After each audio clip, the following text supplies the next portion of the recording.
నమస్తే prime 3 news channel కి స్వాగతం. ప్రతిక్షణం ప్రజల కోసం మీ సమస్య పరిష్కారమే మా లక్ష్యం. మీ సమస్యలను 7382273833 వాట్సాప్ చేయండి చాలు. మా వార్తలు మీకు నచ్చినట్లయితే లైక్ చేయండి, షేర్ చేయండి, సబ్స్క్రైబ్ చేయడం మాత్రం మర్చిపోకండి. మహిళా సాధికారత దిశగా ఆలోచనలకే పరిమితం కాకుండా ఆచరణలోకి తీసుకువచ్చిన ప్రభుత్వం వైఎస్ఆర్సీపీ అని మాజీ డిప్యూటీ సీఎం పుష్ప శ్రీవాణి అన్నారు. ఈమె ఈ రోజు మీడియాతో మాట్లాడుతూ కూటమి ప్రభుత్వం పైన ఘాటు విమర్శలు చేశారు. ఎన్నికల్లో ఇచ్చిన ఏ ఒక్క హామీని నెరవేర్చారా అంటూ ప్రశ్నించారు. అనేక దశాబ్దాలుగా ఈ దేశంలో మహిళలందరూ కూడా ఈ బిల్లు కోసం ఎదురు చూసినటువంటి సందర్భం. అలాగే స్వాతంత్రం వచ్చినప్పటి నుంచి కూడా ఎంతోమంది మహిళలు ఈ రిజర్వేషన్ కోసం ఎదురు చూడడం జరిగింది. ఈరోజు ఈ బిల్లు ద్వారాగా ప్రతి అసెంబ్లీలోనూ, లోక్సభలోనూ, చట్టసభల్లో 33% సీట్లు మహిళలకు వచ్చేటువంటి అవకాశం ఉంది. ఈరోజు దేశంలో కానీ రాష్ట్రంలో కానీ మహిళల పరిస్థితి గురించి ఒక్కసారి మనం మాట్లాడుకుంటే ఈ దేశంలో జనాభాలో 50% మహిళలే ఉన్నటువంటి పరిస్థితి ఉంది. అలాగే కార్మిక శక్తిలో 40% మహిళలు ఉన్నారు. అలాగే ఐటీ రంగంలో 34% మహిళలు ఉన్నారు. అలాగే విద్యా రంగంలోని, ఉద్యోగ రంగంలోని, వ్యాపార రంగంలోని అన్ని రంగాల్లో కూడా మహిళలు వాళ్ళ సత్తాని, సమర్థతను చాటుకుంటున్నప్పటికీ కూడా ఇప్పటికీ చట్టసభల్లో 14% దాటి మహిళలకి అవకాశం రానటువంటి పరిస్థితి మనం ఇప్పటి వరకు చూసాం. రావాలంటే ఖచ్చితంగా చారిత్రకమైనటువంటి ఈ మహిళా రిజర్వేషన్ బిల్ అనేది ఖచ్చితంగా అవసరం. ఆ బిల్లు ఈరోజు పార్లమెంట్లో ఇంట్రడ్యూస్ అవ్వడం నిజంగా చాలా సంతోషాన్ని వ్యక్తం చేస్తున్నాం. ఈ బిల్లు రావడం వల్ల మహిళలు పిల్లలకి పాలిచ్చే తల్లులుగానే కాదు, పాలించే సత్తా ఉన్న మహిళలను కూడా అని చెప్పి నిరూపించుకునేటువంటి అవకాశం ఈ బిల్లు ద్వారాగా ఖచ్చితంగా మహిళలకు వచ్చేటువంటి పరిస్థితి ఉంది.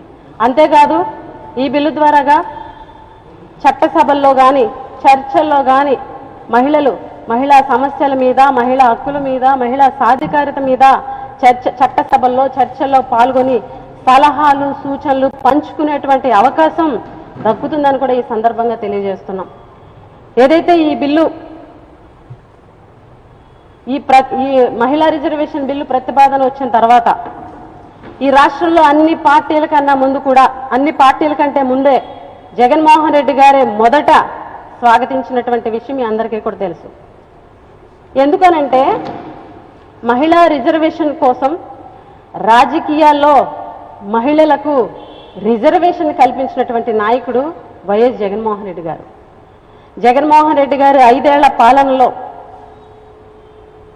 5 సంవత్సరాలు కూడా సంక్షేమ పథకాల్లో కానీ, పాలసీల్లో కానీ జగన్మోహన్ రెడ్డి గారు అత్యధిక ప్రాధాన్యత మహిళలకే ఇవ్వడం ప్రతి ఒక్కరికి కూడా తెలిసినటువంటి విషయమే.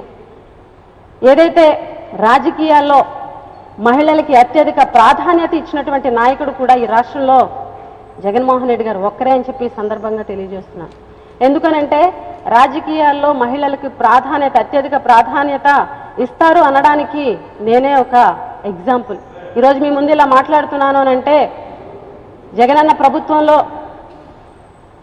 డిప్యూటీ సీఎంగా ఒక మహిళనైనటువంటి నాకు అవకాశం ఇచ్చారు. ఒక చరిత్ర. ఎందుకనంటే ఉమ్మడి రాష్ట్రంలో కానీ, ఆంధ్ర రాష్ట్రంలో కానీ, విడిపోక ముందు కానీ, విడిపోయిన తర్వాత కానీ ఈ రాష్ట్రంలో ఒక మహిళకి డిప్యూటీ సీఎం పదవి ఇచ్చినటువంటి చరిత్ర ఒక్క జగన్మోహన్ రెడ్డి గారికి మాత్రమే దక్కుతుందని చాలా గర్వంగా నేను తెలియజేస్తున్నా. అదేవిధంగా దళిత మహిళకు హోంమంత్రి పదవి, 2 దళిత మహిళకు హోంమంత్రి పదవి ఇవ్వడం జరిగింది. 2 బీసీ మహిళలకు మంత్రులుగా అవకాశం ఇచ్చారు. ఒక ఓసీ మహిళకి మంత్రిగా అవకాశం ఇచ్చారు. అదేవిధంగా కౌన్సిల్లో ఎక్కువ మంది మహిళలకి ఎమ్మెల్సీలుగా అవకాశం ఇచ్చారు. ఒక కౌన్సిల్కి డిప్యూటీ చైర్మన్గా మహిళకి, అది కూడా ముస్లిం మహిళకి అవకాశం ఇచ్చినటువంటి నాయకుడు వైఎస్ జగన్మోహన్ రెడ్డి గారు అని చెప్పి మేము గర్వంగా తెలియజేస్తున్నాం. ఈరోజు ఈ కూటమి ప్రభుత్వంలో కూడా ఒక దళిత మహిళకి హోంమంత్రి ఇచ్చారు అని అంటే అది ఖచ్చితంగా జగన్మోహన్ రెడ్డి గారి ఆలోచనలో పుట్టినటువంటి నిర్ణయం అని చెప్పి మేము గర్వంగా ఈరోజు తెలియజేస్తున్నాం.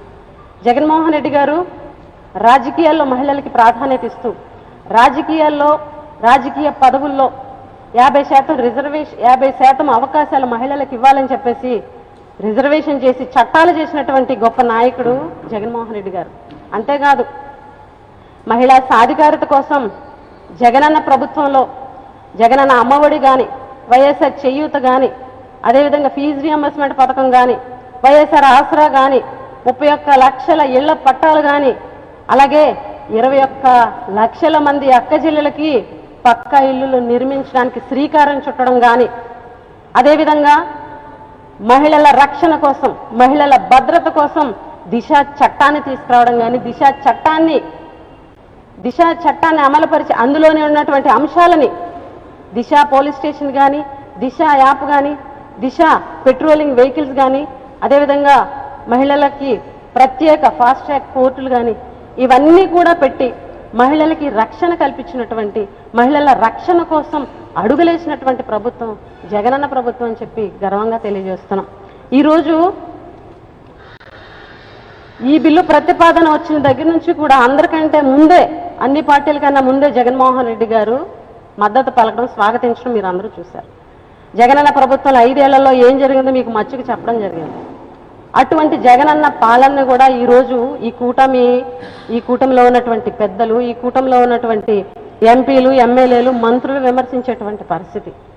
ఇంత చారిత్రాత్మకమైనటువంటి మహిళా రిజర్వేషన్ బిల్లు ప్రవేశపెట్టిన సందర్భంలో కూడా రాజకీయాలు చేస్తూ జగనన్న గురించి, జగనన్న ప్రభుత్వం గురించి ఈరోజు పార్లమెంటులో చాలా దారుణ